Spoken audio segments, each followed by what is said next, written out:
Hey guys, you're watching Guitar Chat, the show where we chat to touring musicians to see what guitars are bringing out on tour with them. And today I'm joined by none other than Dan from Fit for a King. Dan, how are you, dude? Great, man. Thanks for having me. No problem, no problem. You guys have been in the country for a couple of days now. Man, it's so hard to keep track because we're still so jet lagged. But I think this is our third show, so I think we've been here for 4 days total. Nice. Yeah. Saw that show in Melbourne last night, I'm pretty sure as well. Yeah. It was insane. It was also there's two of the bands on the tour package just joined last night. The first show was just us and Alpha Wolf, so it was warm welcome for the other two bands. And yeah, man, it felt a little bit more like what we're used to. Yeah, exactly right. So it was cool. It feels strange that, like, you know, obviously Alpha Wolf are headlining, but like all the supports are like 3 internationals. Like, it's crazy that that's even a thing right now. Yeah, they're crushing, man. It's sick. So good. I reckon we'll just get straight into it, dude. Sure. So let's check out the guitars. Yeah, absolutely. So tell me everything about the guitar. Start from the headstock, go all the way down. Let's get nerdy. All right, let's do it. So this is a relatively new model. I think this was probably released, it's like right before COVID. Nice. I think it's like technically a 2019, but a lot of the models didn't go out until later on because of COVID and stuff. But this is a SN-1000 FR. It's LTD. Because you're an LTD artist, is that right? I am, nice. Yep. So when I saw this guitar, I was just like, I have to have that. And I had to wait on it forever because of all the COVID stuff. But I've always been like a double cut body kind of guy. You know, I've been playing guitar since I was 9 years old. I was like big, like Eddie Van Halen fan. So like, this has just always been the shape. When I was younger, I would play, you know, like Ibanez, Schecter, really anything. It was like, I saw it in magazines. I was like, oh, that looks like, exactly right. You know. But yeah, so I saw this guitar and I just loved the fact that it was more of kind of like a super Strat, if you will. It's like, it definitely still looks like a metal guitar, but it's like a little more classy. But yeah, it's a lot of like roasted maple going on. So nice. Which is very sick. It's super smooth. I love roasted maple. It's the best. Yeah, dude, they're fantastic. This is my first one, but there's like no gloss on the neck or anything, so it feels really natural, super really fast quick. to play. Yep, and then the fingerboard is the same. And then something pretty interesting, I don't know if that'll be able to pick up, but it's starting at the 17th fret. We've got scallop frets here. Nice. Which is very cool. I think this is the first LTD model that implemented that. So it's like the most tricked out an LTD guitar has ever been. And yeah, I just love this model. I've got Fishman pickups in here. Nice. These did not come stock. I'm endorsed with Fishman as well. So yeah, threw some of those in there. Do you know what models they are off the top of your head? Yeah, so these, I think they only make one single coil. It's in different colors, but then this is just the modern. Nice. I had their classic in here whenever I first got this guitar, and it was cool, but I needed like a little bit more. Because the Fishmans are so hot, like they push out so much output. Yeah. I had tested out a classic on an EC-1000, like at a ESP like product demo. And it sounded insane. I like fell in love with it. But I think the reason that it didn't really translate as well on this guitar is because the EC-1000 body is just like so big, you know? So this is like a smaller body, so it just didn't really have the same like power. So threw this in here, fixed all of my problems that I was having. Then I have a Floyd Rose, which you'll see on pretty much all of my guitars. I am a sucker for dive bombs, any like little flutter tricks, stuff like that. Really, any kind of crazy sound that I can make with a guitar. Yank it back as far as you can. I love it. But another thing with the Fishmans that we have here is like this cool like battery pack. A lot of the guitars, I'll show you on the next one. Just we'll have like a little slot.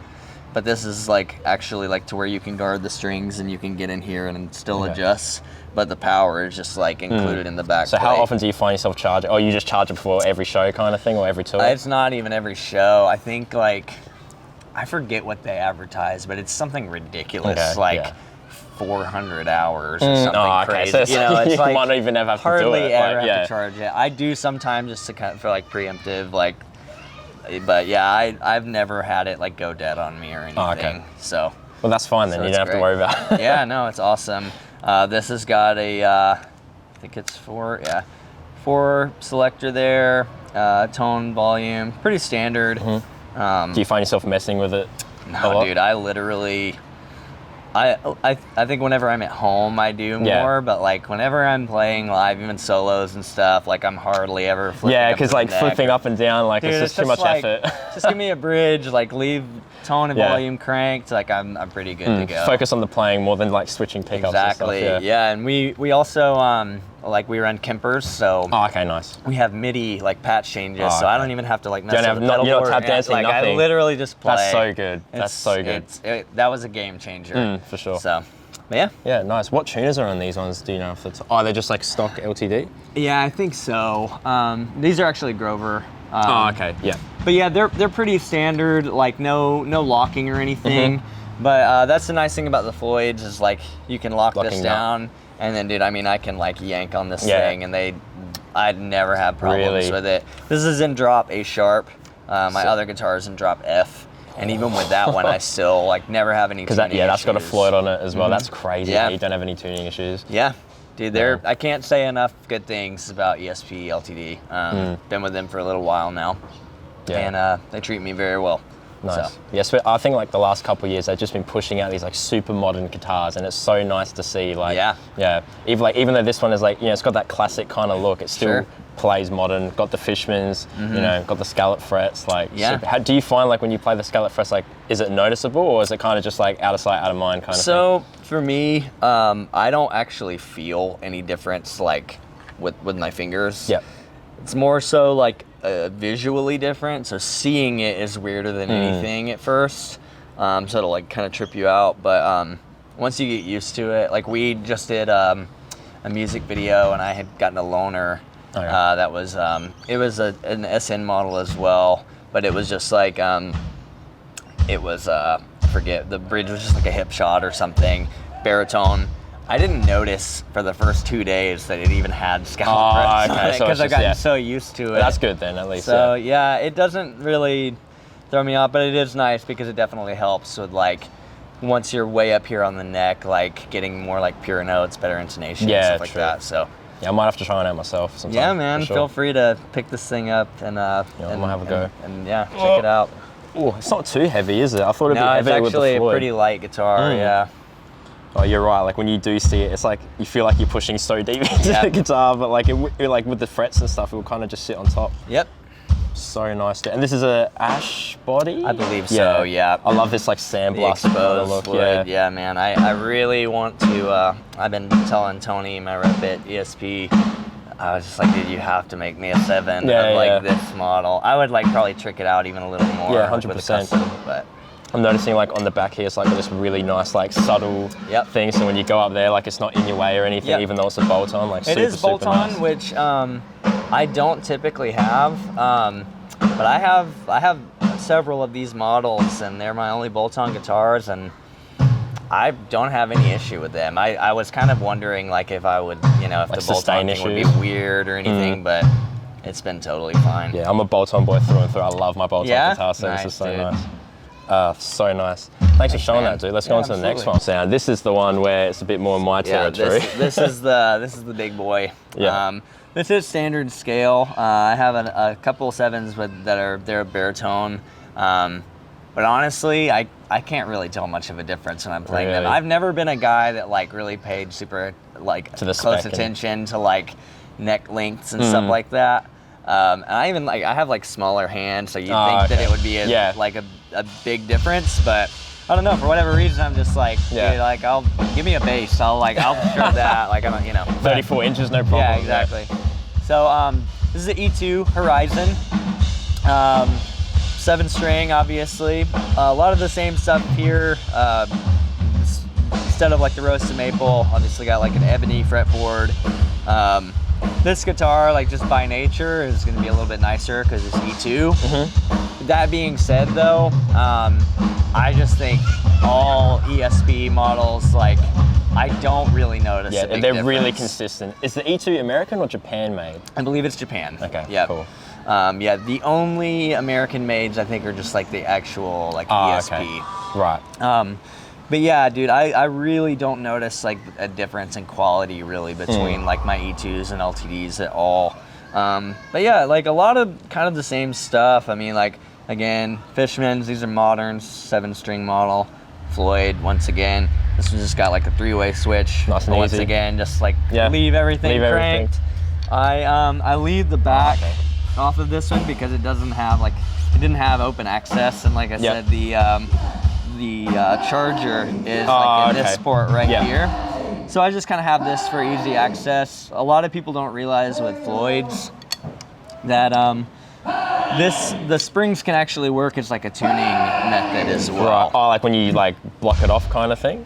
Sort of. So basically the way that a Floyd works is this spring tension and the string tension have to match. So that's like what makes it float. Right, okay. So if I'm like tuning things up like this, it works the same way if I take these screws and like screw them in further to the body, it'll raise the pitch. Same thing if you lower it, it's gonna loosen the pitch.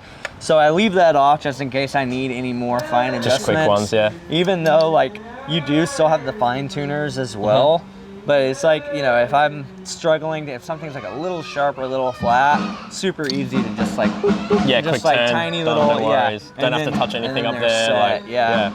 So, and yeah, and I mean, this stays locked all the time. I actually had a string yesterday.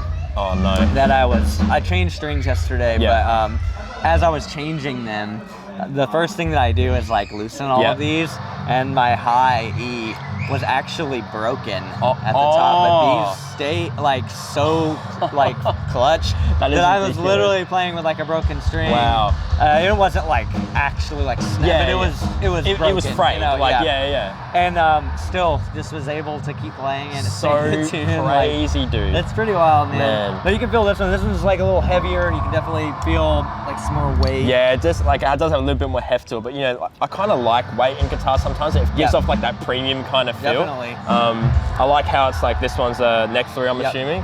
So way easier to access the upper frets.